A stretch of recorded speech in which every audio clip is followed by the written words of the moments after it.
Muli, magandang umaga sa inyo mga kabilabid. Good morning po everyone sa mga aking mga kabilabid. So muli ako pala si Bilabid Gerson ang nagsasabi sa piling ng Ama, may pag-asa ka, ikay payaman ng payaman, ikay patalino ng patalino, ikay paganda ng pagandang buhay mo, pasarap na pasarap ang buhay mo, sapagkat si Kristo ay nasa iyo na. So muli mga kabilabid, so ang verse po natin this morning, Romans chapter 2 verse 4. Or do you despise that riches of His goodness, forbearance, and long-suffering, not knowing that the goodness of God lead to repentance? So muli mga kabilabid, the very important, what is the goodness of God? So, ano ba ang goodness ng Panginoon sa buhay natin? Saan ba natin ito nakikita? Paano ba natin ito malalaman? Mga kabilabid, this is the goodness of Jesus, what He has done at the cross. He hanging on the cross so that you and I, God, ibabalik ka ng Panginoon doon sa Kanya, mga kabilabid. So the goodness of God, when you know, when you know what the goodness of God, if you accept Jesus as personal Savior in your life, the goodness of God lead to repentance, mga kabilabid. So ano ba yung repentance, mga kabilabid? Repentance, mga kabilabid, in the Greek word metanoia, it means change your mind, or you have thinking difference. Ibig sabihin, mga kabilabid, kakaiba ng iyong kaisipan nung nakilala mo si Kristo sa buhay mo, nakilala mo si Kristo bilang personal savior sa buhay mo, naiiba ng iyong kaisipan, mga kabilabid. Nagkaroon ka ng changes, mga kabilabid. Metanoia. So in the Hebrew word, Tutshiba, meaning Tutshiba means you turn your sin. So mga kabilabid, lumayo ka na sa kasalanan mo sapagkat si Kristo ay nasa buhay mo. Hindi mo na tinitingnan ang kasalanan mo sa buhay mo.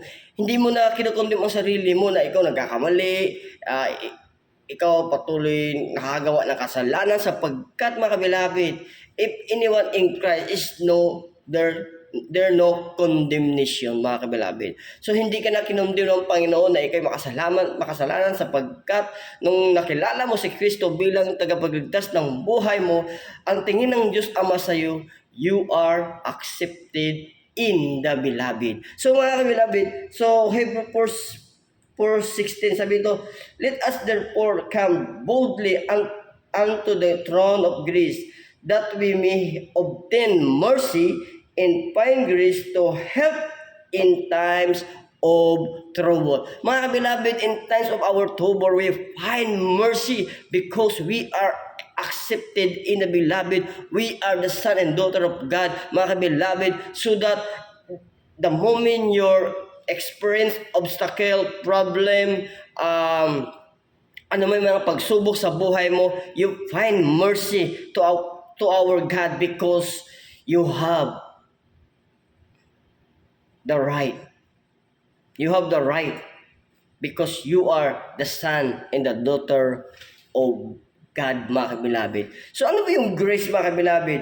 So, come boldly, come the throne of grace, doon pa sa trono ng biyaya ng Panginoon, pumunta ka sa Kanya, so that sa gitna ng mga pagsubok mo sa buhay, you find the mercy of God. You find the grace of God. The grace of God, mga kabilabid, is mean unearned, undeserved, unmerited favor, mga kabilabid. Pag sabi unearned, mga kabilabid, hindi ikaw nagpagod, ngunit ikaw ang, parang ito mabilad, hindi ikaw nagluto, ngunit ikaw ang kumain, mga kabilabid. Iyon po yung unearned. Hindi ka nagpagod, ngunit ikaw ang tumanggap, mga kabilabid. Unearned ang tawag ng mga kabilabid. Hindi mo pinaghirapan, mga kabilabid. Ganon po ang ginawa ni Kristo doon sa krus, mga kabilabid. Siya ang naghirap, siya ang nagdusa, ngunit ikaw ang nagtagumpay, mga kabilabid. Unmerited favor, mga kabilabid. Sabi, undeserved favor mga kababayan. We are deserving to receive the goodness, the mercy of God.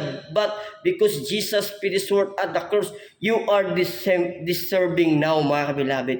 Deserving mo na tanggapin ang biyaya, deserving mo na tanggapin ang pag-ibig ni Kristo sapagkat yan po lahat ay ginawa ni Kristo doon sa cross. Unmerited favor mga kabilabid. Wow, napakasarap sabing unmerited favor you receive. The unmerited favor, sobrang biyaya ang matanggap mo sa buhay mo sapagkat mga kabilabid, naunawaan mo na ikaw at ako ay anak ng ating Panginoon sa pamagitan kay Kristong Jesus mga kabilabid.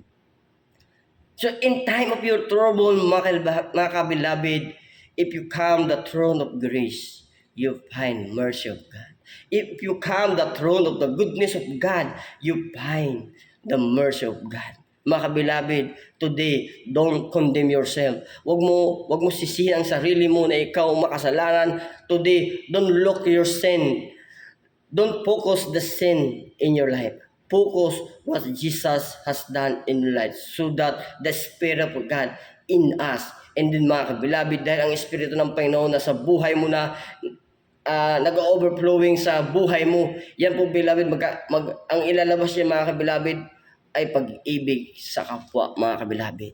Yung mga kaibigan mo hindi ikabig-ibig, yan po yung naiibig mo mga kabilabid, not because of yourself mga kabilabid, but because the goodness of God, the grace of God, dwelling in your life, in your heart mga kabilabid.